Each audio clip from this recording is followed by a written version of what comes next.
New York City, USA, February 9, 2025.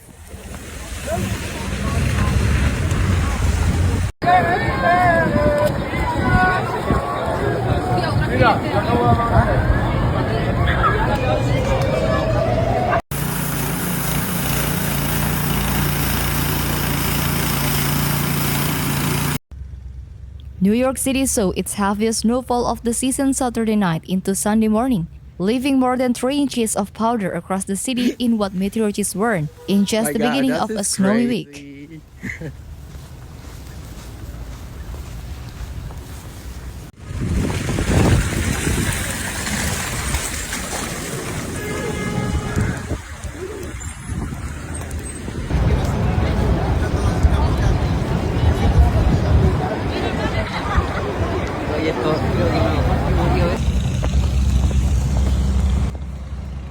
The National Weather Service said Central Park recorded 3.1 inches of snow, while LaGuardia Airport saw 3.6 inches and JFK Airport recorded 3.4 inches. Newark Liberty International Airport reported 3 inches.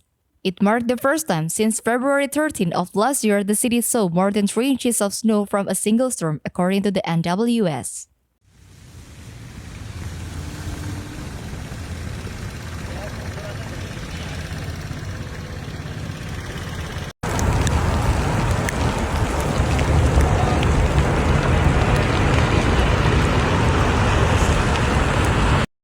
Wow, so it is snowing, and that is my skyline or what you can see of it, which NWS meteorologists said some of the snow will melt on Sunday as temperatures on the city rise up to 40 degrees, but said to brace for even more wintry weather later in the week. They are forecasting more snow on Tuesday night. The last time in the city saw more than 4 inches of snow from a single storm was in 2022 when a blizzard dumped more than 7 inches on a Central Park, according to the NWS.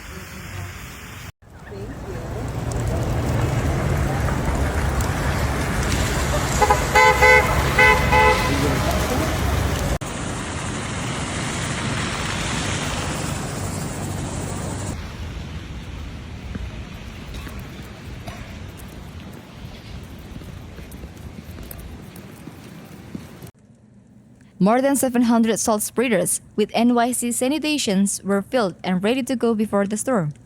The agency said that thousands of workers were on the roads to keep people safe throughout. NYC sanitation said that snow officially ended at 5:30 a.m. and all property owners must clear sidewalks by 11 a.m.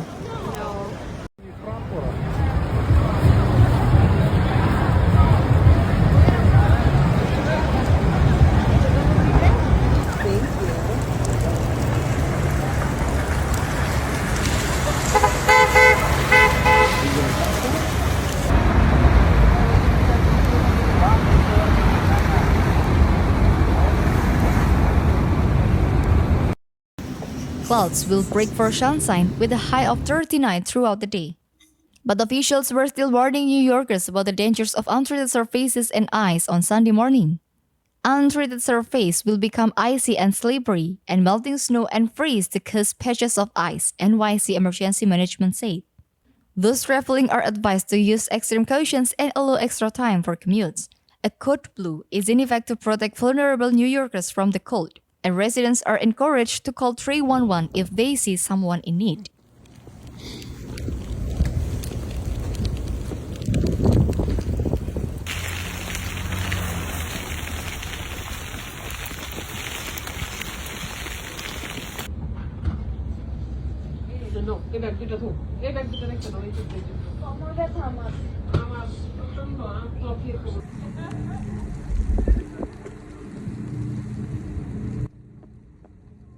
Beyond the city, a winter storm warning remains in effect until 11 a.m. Sunday further north, in White Plains and the Hudson Valley, where the area will be slammed with 5 to 8 inches of powder and less than 1/10 of an inch of ice.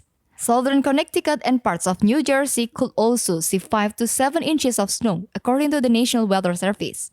Up to 5 inches of snow are forecasted in Long Island and northeastern New Jersey.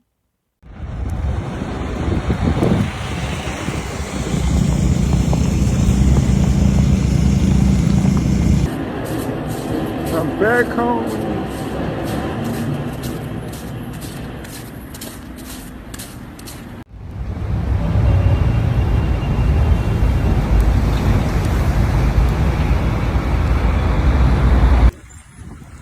Sunny skies with heights in around 40 degrees are expected Sunday by midday in the city.